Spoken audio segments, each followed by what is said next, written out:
The Voice of the Blue Eagle, Radyo Katipunan, 87.9.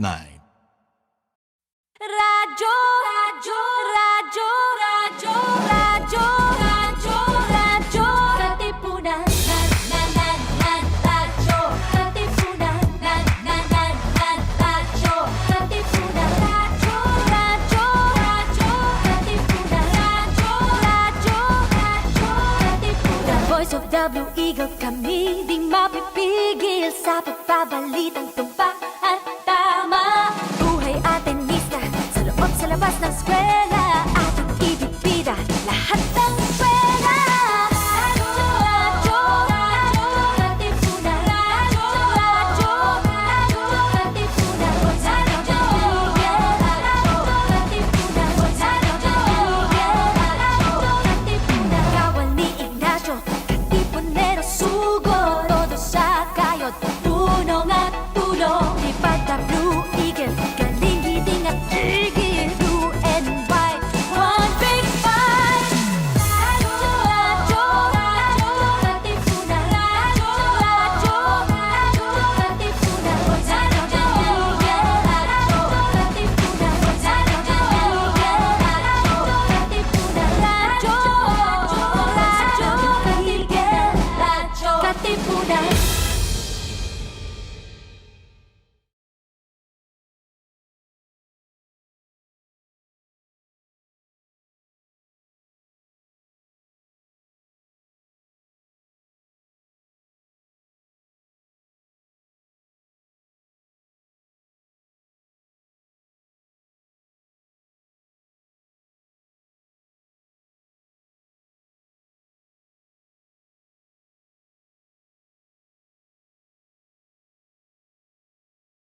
rate will go back down to the 0.87 or even lower if we can do it, Oh, then we can thank you. start thinking of reopening certain sectors of the economy pag ganun na.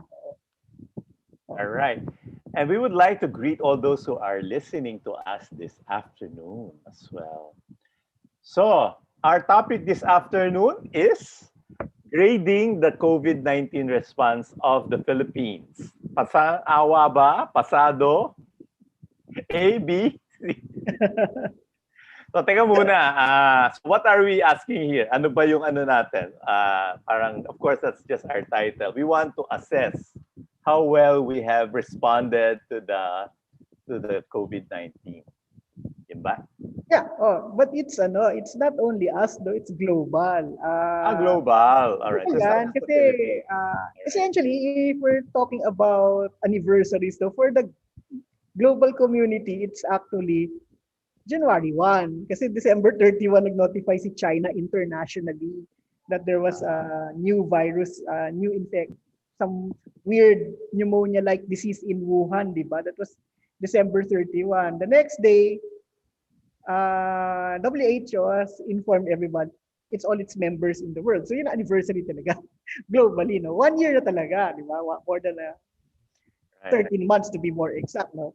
But so now, question is for everybody in the international community, how can we look at our response as a global community and also as different national communities? So the Oxford University has commissioned a global study on how all the World Health Organization member states have responded. No? Oxford. Oo. But they got their data from government sources, no?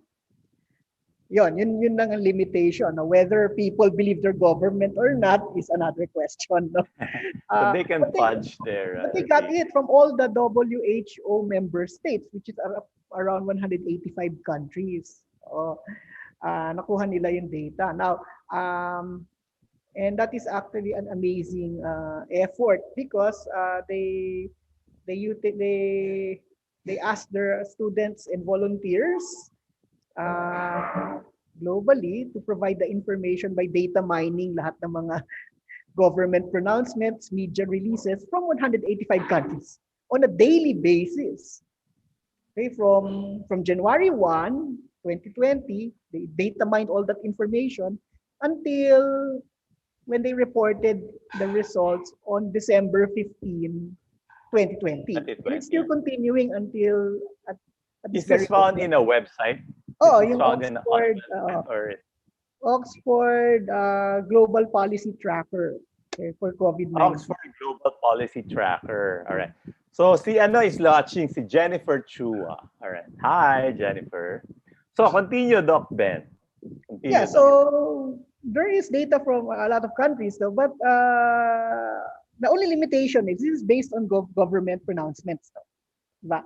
That's the only problem, no.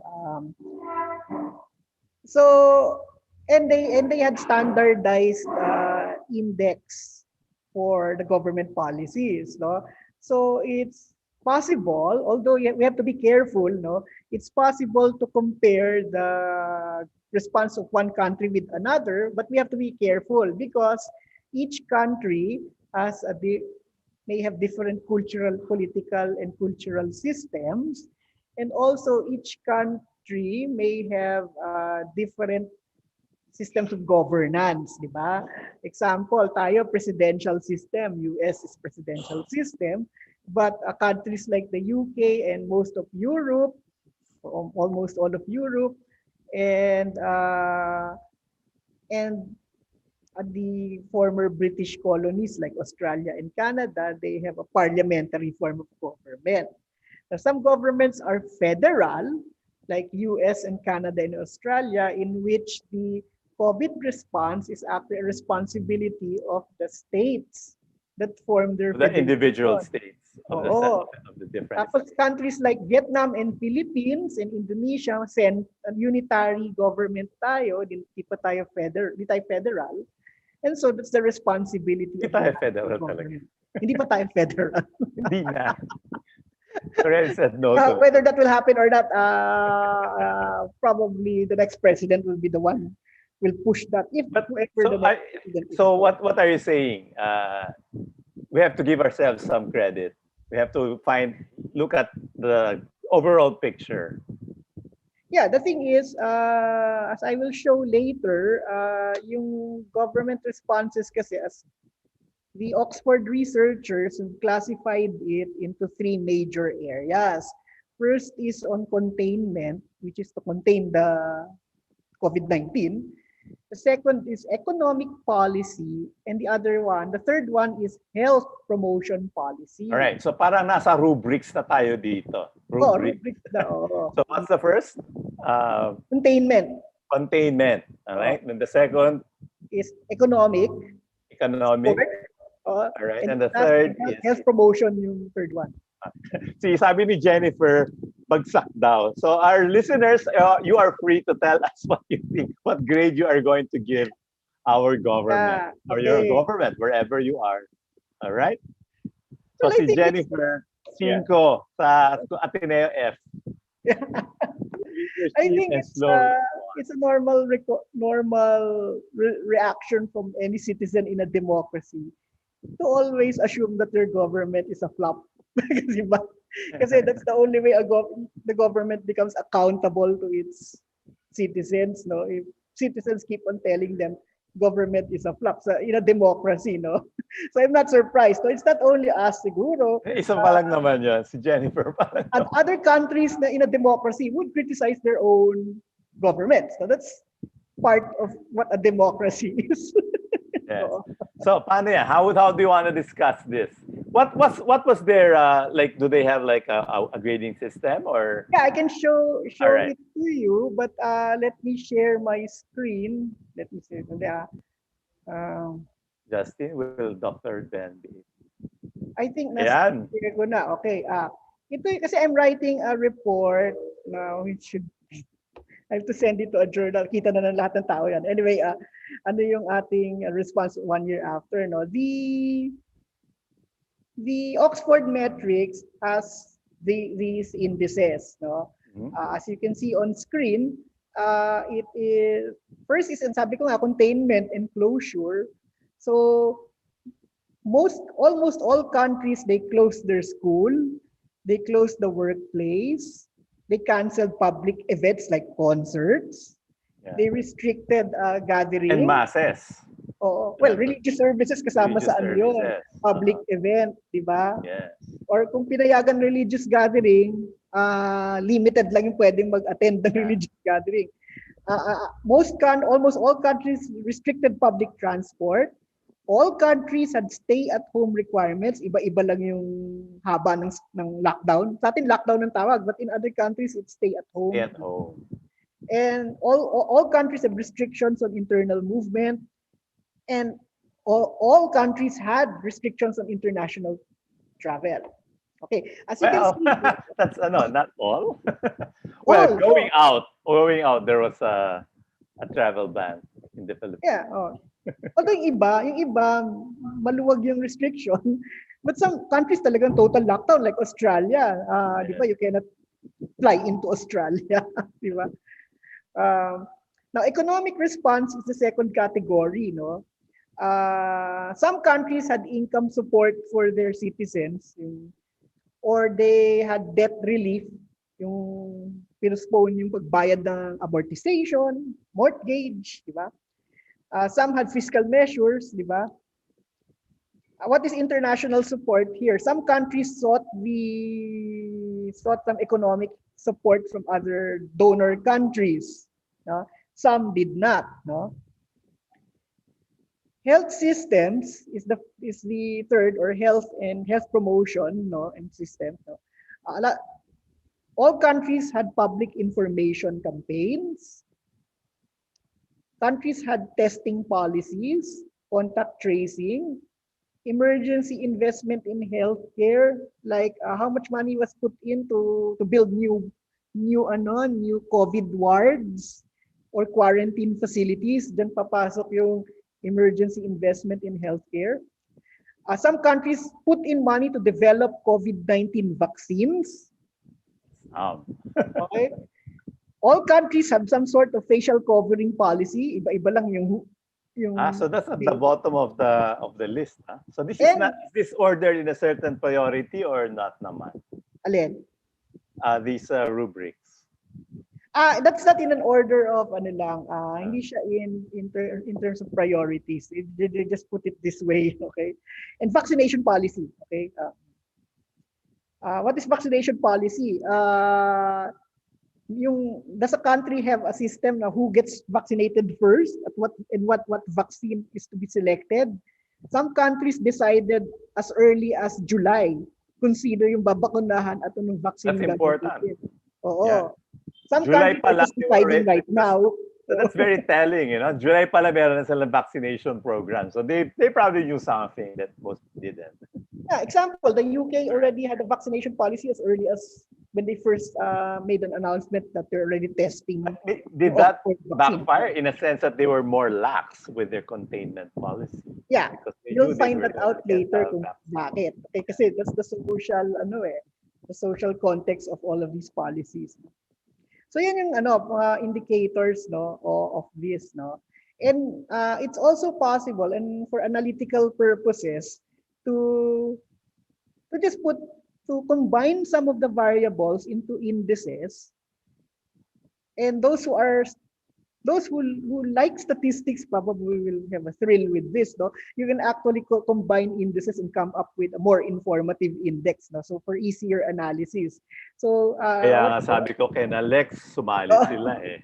so one of yung ibang what the Oxford group did was to have combine certain variables from the table I showed above into 4 aggregated indicators, like ano yung overall government response, which summarizes all. All right. Stringency is an important concept. How strict are the policies being applied? Oo. How strict are the policies applied? Containment is ano yung measure of those Well, to what extent index, are they containing the and the economic support index. No? Ayan. so So, infection rate would be number 3. lowering infection rate or R is in number 3. Yeah. What would characterize overall government response, whether it's military or medical or economic? What would characterize that? It is a catch. Did we lose Doc Ben? Or did they lose me? Let me just say good afternoon also to Marisa P. Villasanta Sariao. Thank you for listening in. I hope that I'm still heard.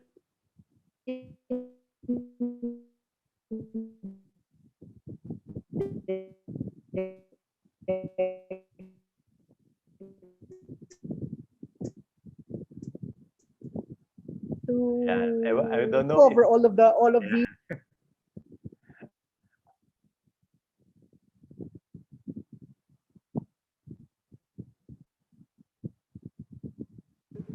I think.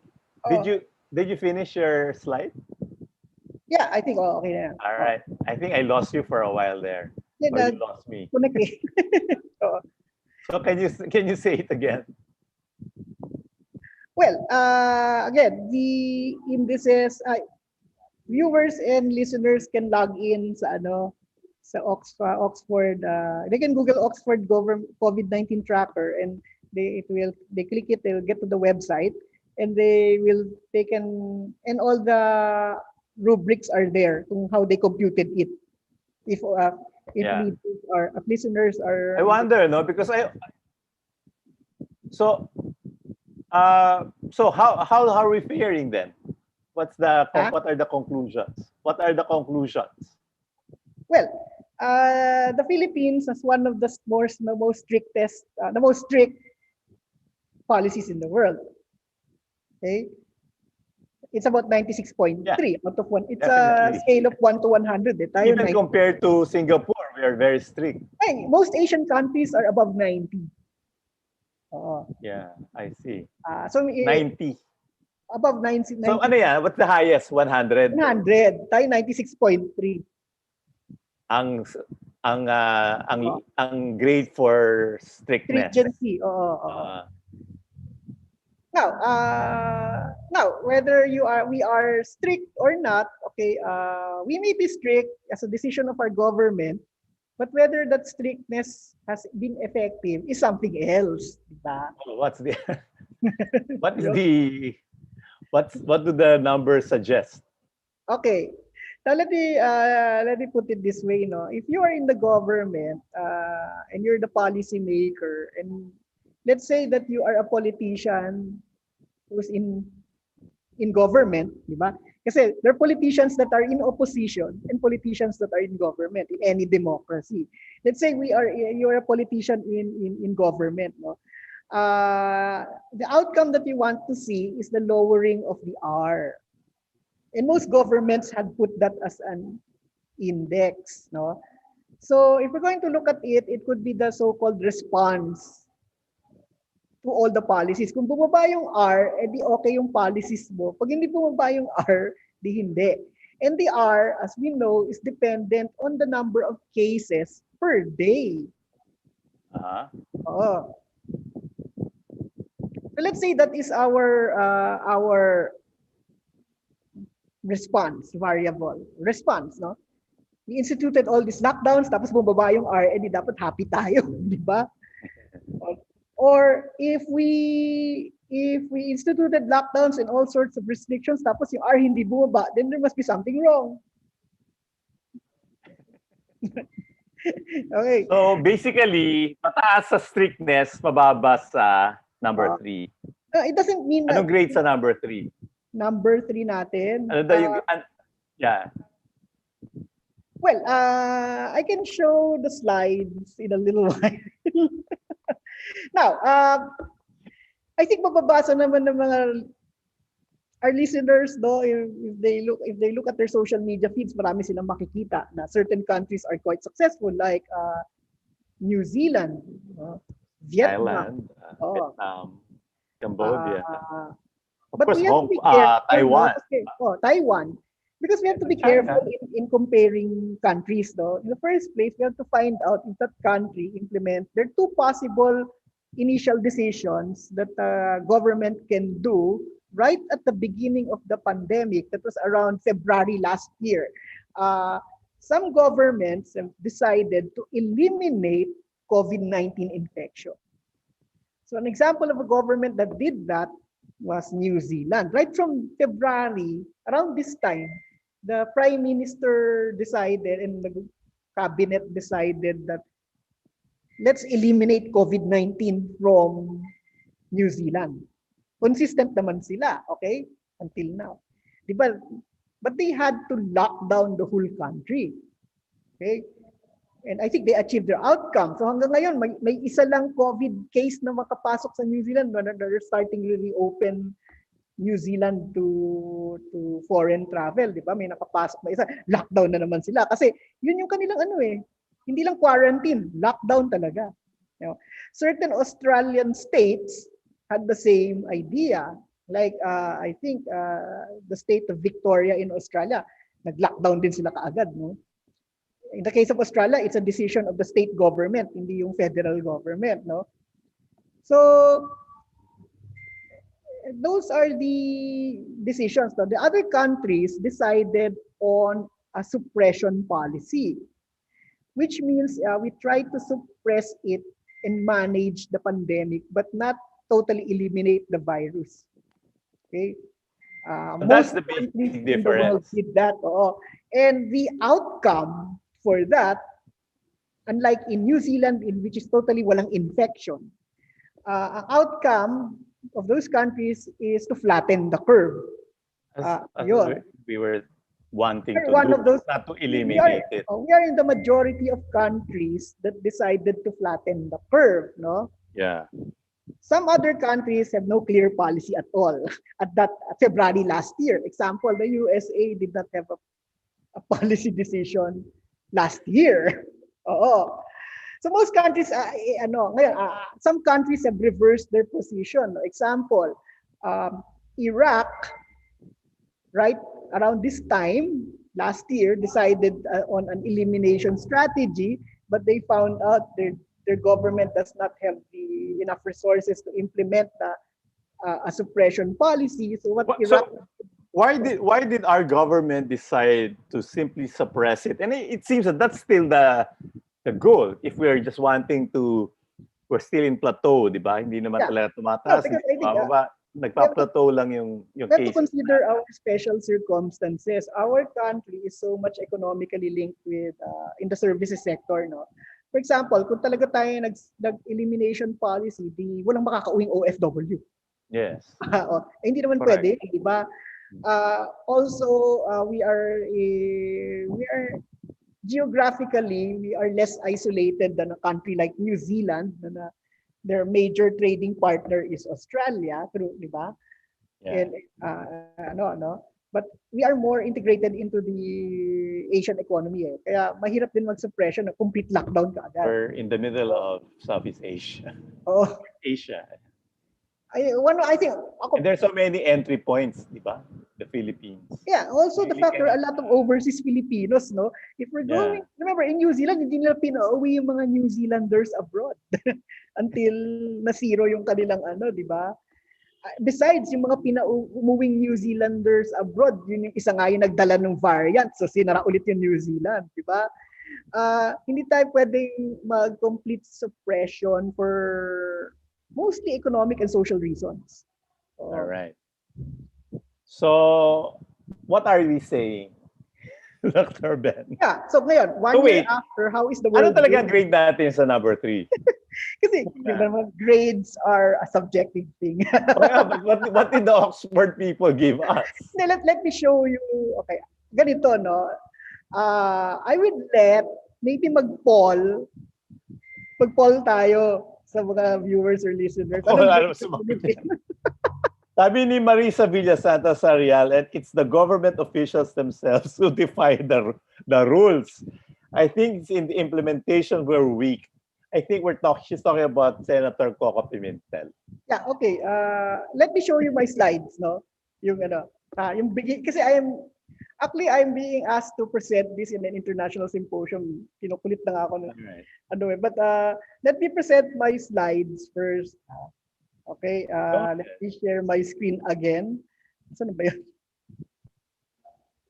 Where did it go? I'm so happy that our listeners are engaging. So kung meron po kayong gustong sabihin, punta lang kayo doon sa comment section. Gusto niyo po sagutin si Doc Okay. Ben. All right.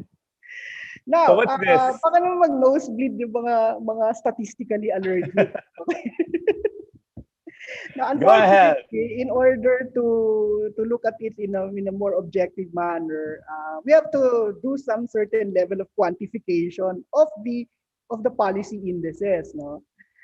So here, ano ba ang nandito? Okay, kino-correlate ko lang yung mga policies natin based on the Oxford metrics, based on the data mine ng Oxford about our government pronouncements on its policies. Tapos they had a numerical way of rating this, no? Kung kung prioritize ba ng gobyerno natin si school closing. So may mga numbers sila 0 to 3. Let's say ganon. Kung 3, prioritize ng gobyerno natin. Kung 2, hindi masyado. Kung 0, no priority at all. Okay. So, all of these have numerical weights. Okay. So I correlated it, no, and look at what happened here. Okay. As you can see, okay, bakit ganito itsura, no? Bakit may mga browns yan? Okay. It means that some of our policies are negatively correlated with other policies, no? Now let me show you Ibig something. sabihin ng negatively correlated. Ibig sabihin, we decided that to do this thing, tapos yung outcome is rather different. Hindi For yun yung example, outcome na. sabihin, kunyari, Let me start with the positive correlation. Let's be positive first. Oh, sige. What is Hindi the ko akin positive? Pag sinabi ng positive first. correlation, anong ibig sabihin? Let's say, okay, let me give you. Ito, C7, restrictions on internal movement. It's positively correlated with the government decision to close the offices, the workplaces. Obviously, Uh, kailangan sabay yan. Pag nag-close ka ng office, dapat pagbabawalan mo mag-travel yung mga tao. Di ba? okay. So So, hindi ano sablay yan? yun. Hindi sablay. Okay. 0.788 yung correlation niya. Medyo mataas Alright. yan, di ba? Another Okay. example is restrictions on internal, yan ang pinakamataas na correlation. The other correlation is restrictions on gatherings. Okay? Aha. Tapos facial coverings. Kasi yung mga tao na internalize na nila na kailangan silang mag-mask. So, Okay. pag pinayagan silang mag-attend ng gathering, kahit konti lang sila, nagmamask sila. So Alright. actually, this actually shoots down the idea that Filipinos are not compliant. We are actually compliant with the regulations. As a whole, in general. Okay? In general, of course. So let me That's show nga daw you. for public officials. Some public That's another thing, no? Okay. Alright. Now let me, ito pa, close public transport and facial coverings. It only means that people are wearing masks, di ba? Even if it's restricted ang public transport. So pag sumakay sila, nagmamask. Alright. Okay. Tsaka face Now, shield.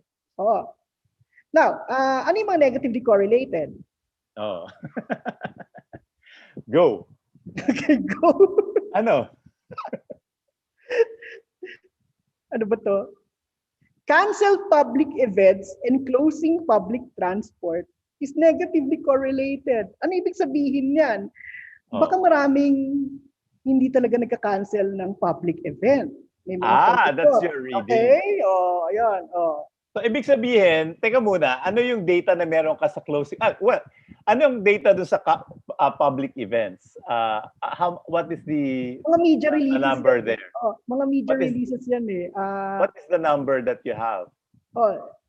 Then, ano kasi to, these are more semi-qualitative. Yun ang problem lang din sa Oxford tracker is the data is semi-qualitative. Okay? Now, if we need more data, we have to collect it on the ground talaga. Not just from... Well, as we know, the masses thinking. are now being held, di ba? But this is this is until December 14, itong data set ko na to. Okay? Kaya nga. It reflects essentially 2020. Now, okay, yan. Okay, ano pa na negative correlation, no? Yan nga. Ito pa isa, workplace closing at stay-at-home requirements. Kasi hindi tayo masyadong strict, I think, personally, but we need more data on the ground for this. I think we're not very strict about the arrangements for total work from home or pinapayagan skeleton force. So essentially, the stay-at-home requirements natin at workplace closing will be negatively correlated. So the policies don't support each other. Yun lang ibig sabihin nun. Now, of course, we cannot go through this one by one, no? Para ako nagturo na ng STS. No? Pero what's the main message? Anyway, What's the main for people who are drawing? following us on the web, okay, on Zoom, tingnan ninyo, alin dyan yung mga brown, yun yung mga negatively correlated. Yung mga purple, yun yung mga positively correlated. Ibig sabihin, one policy supports another, while if it's brown, then one policy doesn't support Bakit naman brown? another. Vallejo yung negative. Yun ang ibig sabihin Anyway. yan. Ha? So, ano ibig sabihin yan? Bagsak. Hindi tayo consistent. I don't want to say bagsak. No? Hindi tayo consistent. And that should leave us parang pause for thought or some reflection. Saan tayo? Bakit hindi tayo consistent? At what level of governance are we not consistent? So, Yan. So, hindi consistent. Hindi consistent. Now, let me show you the other country in ASEAN. Okay. Vietnam. Puro mga violet. Ibig sabihin, consistent ang Vietnam. policies nila. Wow. So let me look at one of the highest correlations, restrictions on gatherings in Vietnam and workplace closing. So pag nagsara yung workplace, punta lang sila sa bahay, wala silang party. Hindi na sila lumalabas. Oo. And as usual, sa Oo. Philippines, pag walang trabaho, pumupunta ng mall. Oo, okay. Another thing that has strong correlation for Vietnam is income support and workplace closing. It only means that the Vietnamese government has some way of providing income support for their workers if their their workplaces are closed. Yes. Mataas ang correlation nun. Eh, sa Philippines, anong score doon? And I want I'm showing you to public information campaigns nila are all correlated with all of the positively correlated with all of the other COVID-19 policies. Public That's information. very important, no? Oh, now let me go back to Philippines. Asan ang public information natin? Lahat sila ay brown, negatively correlated. So what is that? What does that mean? Hindi effective yung ating public information campaign. Yes, yeah. Eh, Why kasi is naman, this so? kasi naman, una-una, sinara nila yung ABS-CBN. Hindi ko naman pa i-mention mo yun. No, I think it's a That's really crazy, di ba? kasi we probably have But also, that tells me, that Oo. also tells me that PTV4 is not doing its job. I can only imagine that, Ano let's nagsabi say, na in Vietnam, Oo. the main communications engine would be the government Yeah. media outfit. But Correct? remember, this is the thing, no? Vietnam is a socialist one-party state. Philippines is a Yes, Dr. democracy. Vallejo. It is a And, social democracy. It is a social democracy. Vietnam, yeah, socialist. Vietnam. Yeah. And they have one party in power. Diba? I'm not sure about that. Yeah, but Vietnam is not perfect ng mga negative. But the other thing about Vietnam is that the church, Huh? that's what makes it very different from the Chinese system. But the church was not suppressed or is thriving and well in Vietnam. They were given their own space. I think. Yes, that's churches. very different from Uh, I think even in Cambodia. But they cannot. I think I don't North think they Korea. can do anything political ang church in Vietnam. Yeah. Anyway, yeah, because I went there and kinausap ko yung mga ano. I was able to talk to some Catholic priest in Natrang. Okay. Yun. Open naman sila. Anyway, Alright. so that's the difference. And look at Vietnam, everything is purple and blue, which means that all the policies are supporting each other, as compared to Philippines, in which there are blues and there are more of the browns, which means Si that our Marisa policies are not Pinilla supporting Santos each other. Arial keeps on saying, kasi most of the policymakers are not experts in their fields. No, so I mean, one of the Are you also making that implication, Doc Ben? alin na? The people who are making policy are basically... It depends kasi on what are the approaches to remember both Vietnam and the Philippines, although Vietnam was more parang ang Vietnam kasi parang hybrid siya nung flattening the curve and elimination tayo suppression tayo, which means flattening the curve, no. But what are the outcomes for Vietnam? Bumaba naman talaga yung R. Also, Vietnam is, I think, one of two countries in ASEAN in which there was positive economic growth. And I think that was mentioned by our speaker from BPI, yung guest natin from BPI. Diba? Sinabi niya Vietnam had positive economic growth. Although it's 2.9%, if I remember it right, it's not negative, unlike in other ASEAN countries. Yeah. Oh. The question is, why are we like this? Kaya nga, yun nga din para sinasabi din sa atin ng ating listener, no? Are we trying to say something about our policy? So you're saying that we are compliant. One, we have strict strict lockdown, and people stayed, they complied. Yeah, they complied. So where lies the fault then? No, it's actually kasi the construction that Filipinos do not follow the rules, I think it's an elite construction. It's an elite idea that's being promoted. And also, unfortunately, a lot of the people in the middle class tend to latch onto that, no, that Filipinos don't comply. Perhaps Okay. a few cases, but as a society in It's the general, other way around. We're complying with People on the COVID-19. top, we're talking about this Baguio incident. Yeah. People on the top are the ones who are not compliant. Yeah, for example, in Metro Manila right now, yung ating despite the opening of the economy for the Christmas seasons, 'di ba? Nag-flatten out yung ating R. Okay, so I think which is an indicator that Filipinos are more or less complying with the guidelines, no? At least in NCR, no? Uh, so it means that the people have accepted the policy. Yung consistency lang in application of the policy is the thing that we need to look Pero into. siguro, maybe we can talk to each other now. Uh, The real question here is, let's say, was Vietnam aiming at elimination or suppression? No, elimination sila at the start. So there, I think maybe that's also what you're saying.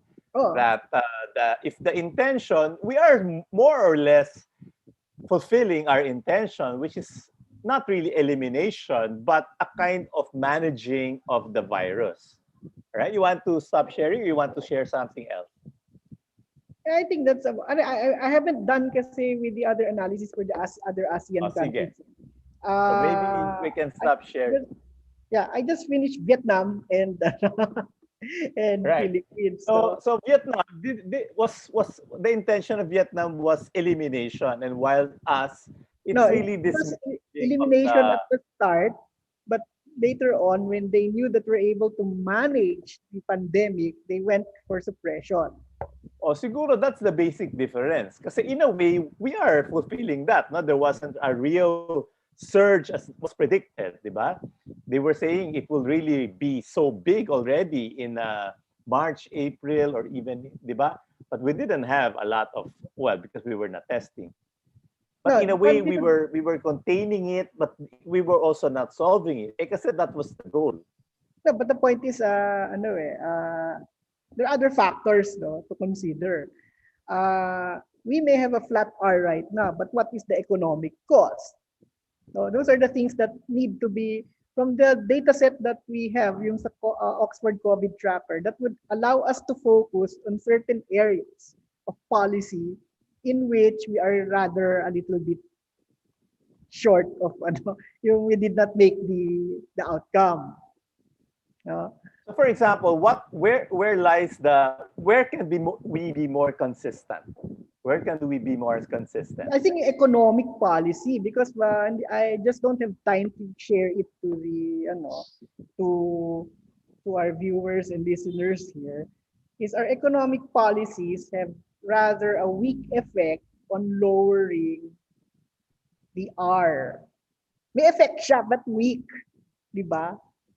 And we were saying last time, the protocols in the factories have not yet been delineated. Yeah, that's another thing. Because In other words, all of these things that should have been placed from the very start, they're not moving, di ba? So maybe people are also not putting in disinfection areas in their workplace. So how can they open? kaya nga, tsaka naglalak. Kaya nga, the inconsistencies Oo. in policy application. The economic policy is not reinforcing the health containment policy. Yes. Diba? When in fact, it's so easy din. There is already evidence of just following those minimum health standards will not get rid of infection, but will put it down. But you do need to have regular testing in your workplace, I suppose. But the thing is, yung testing lang naman natin, both in the private and the public sector, we only got our act together probably in the last quarter of last year. Yeah. Oh. So yun na nga. So and also we don't have a vaccination program yet, or do we have? Ngayon meron na tayo, okay? Okay. But when this data from January 1 to December 14 was collected, wala pa tayo noon, 'di ba? Oh. Kaya tinanggal ko yung metric from analysis in vaccination policy kasi it's not informative at all. Because at that time there was none. Only now that we have one. What about opening the restaurants? Is that an inconsistent policy? No, that is in dun sa Oxford tracker siguro opening restaurants would be probably could be in the gathering. Oo Ano? nga. So Oo. is that an Services yun inconsistent services policy? siya. I think the Oxford tracker cannot answer it to that level of detail. Kailangan natin ng survey among people and service providers, which are restaurants, and to see how do they comply with the recommendations, whether at the LGU or the national level. Kasi iba-iba yung recommendations eh. Some LGUs can allow only 30% capacity. May LGU na iba, 50% capacity. May ibang LGU, walang kainan, take out lang. Di ba? So, we need to go down to that level to capture that kind of information. So what can ordinary people do to make this, or at least our audience, our very limited audience, but maybe some of them are from mainstream media. What can our people do to make our policies more consistent? Okay. Based on the... Wait, maybe the other question I needed to ask, why is this question important now? Alin, Why which are one? we asking this question now? Assessing the COVID-19 response. Well, let's put it in the metaphor of people in school. We want to graduate from this problem and get our And diploma. why now in February? Why specific? Kasi 1 year na. Kasi 1 year na. That's the reason. And also another thing, no, that's the reason why the Oxford Policy Tracker is important for countries around the world, is to have a benchmark kung nasa na sila ngayon and what needs to be done. And is government doing this assessing? Huh? Is government doing this assessing of themselves? I Our don't government. know. Maybe on a department level, but as a national government, I'm not. So maybe they should. They should, and they don't just look at the DOH. It must be the whole thing. The whole thing talaga. Oo. Oh. Now, So sino gagawa niyan? Kasi the other question is who's supposed to do the assessing as far as government is concerned? they can get the universities like Ateneo and UP and Lasal who got red tag to do it. Di ba? Kasi ang gagawa niyan is our people. Maybe that's why they are red tagging them. No, I am not naman. That's not fun. That's not fuel to the fire. The thing is,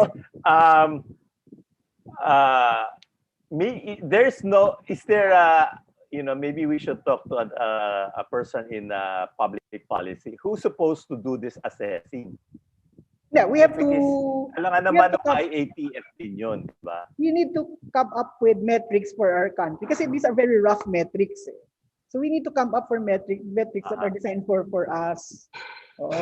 But the Oxford Policy Tracker will actually provide a framework on how it could be done.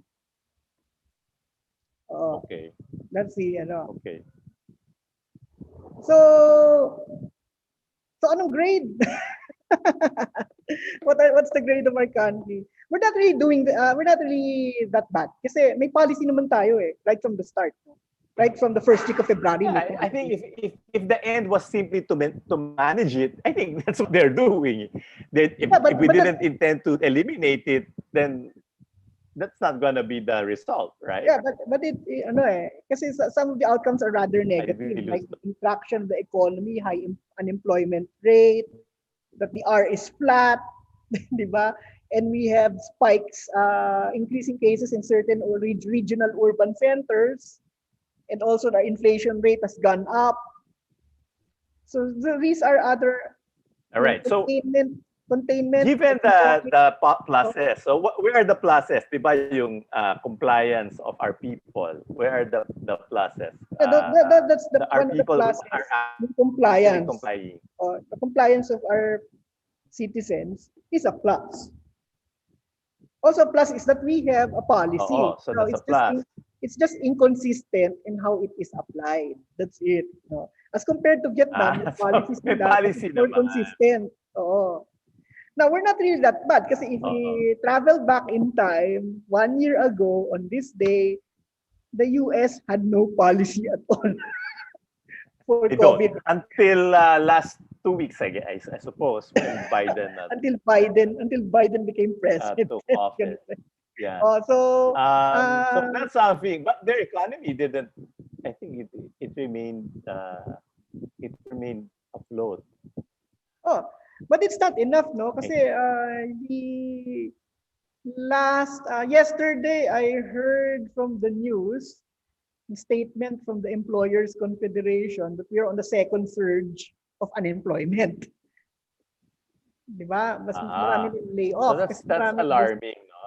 no, so we have to act on the economic side, no? And yun na, How to make it more diba, we were saying this from the very start. Kailangan yung mga factories, gumawa na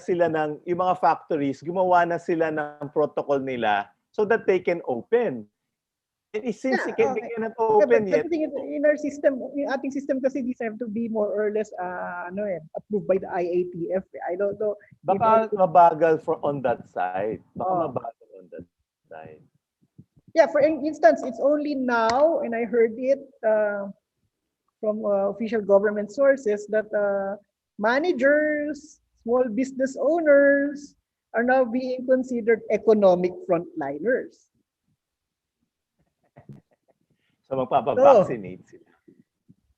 You know, we already had our survey from Ateneo. I wonder if on the vaccine, no? I don't know what how that will. The vaccination. What's the next part? Yes. Did you have your survey already in UP about how you will be vaccinated? I haven't heard of any result from any survey, no. But I think what will be But followed did you have a is survey? Did you have a survey already? when the vaccine is rolled out to you, it will probably follow yung how they rolled out the mass testing. So naka-schedule, okay, people who are going to get vaccinated on this day, certain college A, tomorrow it's college B, ganon. Yes. You have special in the last 6. You have special data on Metro Manila About what? about policy, whether the No, policy. wala tayo we don't have on the subnational level. So I suggested to Octa na maybe we can look at that at the subnational level. Okay, let's say kasi what is happening now is yung mga local government units natin, remember the statistics are being reported about the COVID-19 situation in their LGUs, no? And some of the local governments are complaining that what the data is being collected and reported is politically damaging to them. And remember, we are so close before the so-called election period starts. Di ba? Di ba kahit sabihin ng COMELEC na may campaign period, essentially by April, it's election season na eh. Di ba? In our political culture. So masyado na malapit yun. No? Let's say this city in the regional city, ang taas ng positivity rate.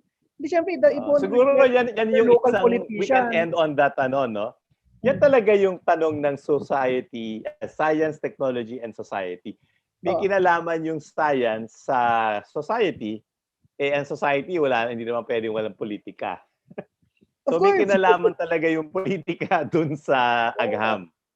Yeah, okay. And we have to kailangan constructive tayo with our engagement, especially for us in academe and the research community, engagement with our political leaders. Kasi whatever you think of political leaders, no, their job is for the public good, no. And if we are just criticizing them for their shortcomings, whether in policy or implementing our laws, then in the long run, that's counterproductive. Kailangan meron tayong constructive engagement with them. So the Oxford data probably is an Parang hirap tanggapin nun. Ha? Parang Alin? hirap tanggapin. Constructive engagement with government. Ha? We have no choice because we're paying them our taxes are paying their operations. and Okay. and our taxes are paying their salaries. Diba, no? So, siguro yung ano natin will be how to ask them to make this assessment. No, they should be able to. Okay, I think the general consensus now globally is we have entered the post-COVID-19 era. Kasi may vaccine na. Some countries have rolled out their vaccines, no? And in a few months, the Philippines, tayo dito, will be rolling out our vaccines. I think if I heard it right, the health frontliners will get it probably by March, no? Then economic frontliners, okay, which are the people running the businesses, the small business enterprises. Siyempre, may pera. Ano pa bago sa likod natin? Gusto ko sabihin kailan yung teaching frontliners? Kasi Biden said that maybe educators should be frontliners, but it's because they didn't really close down the schools in the US. Sa US? Yeah, remember that is a responsibility of the state government. In decision, it's unconstitutional for the US president to close down the school of a certain state, di ba? Ganun system nila Ayun.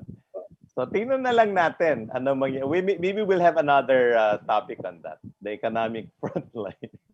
Yeah, maybe in the future we can talk about how we will navigate the post-COVID-19 era. Essentially, global society is now in that kasi, as I said, the vaccine is there. It's just a matter of rolling it out in due time. No? But have they made a decision on what vaccine to use? In our country? Diba, FDA will certify it. Hindi pa. May mga sinertify na. I think AstraZeneca was already certified. No? Then, I think in us I think we have the choice, no? If you want to get the choice, then probably you will have to pay for the choice, no? But if it's the vaccine that is offered by your local government for free, or in the case of the civil service, if we in government will get vaccinated for free, most likely kung ano yung binili ng civil service is the one. But all right.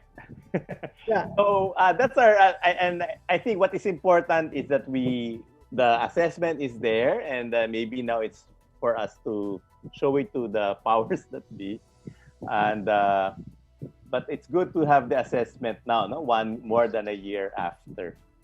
So last words, Doc Ben. Yeah, so I would leave it to the listeners to grade, no? To grade the country. The government is our student. So what is the grade that you're all going to give? Personally, but we said that pasang-awa, di ba? D. In private conversation. Yeah, kasi we need to have more of those purple colors of positive correlation in our matrix. I showed you. Just like Vietnam. Vietnam is rated to have the number two spot. Anong grade ng Vietnam?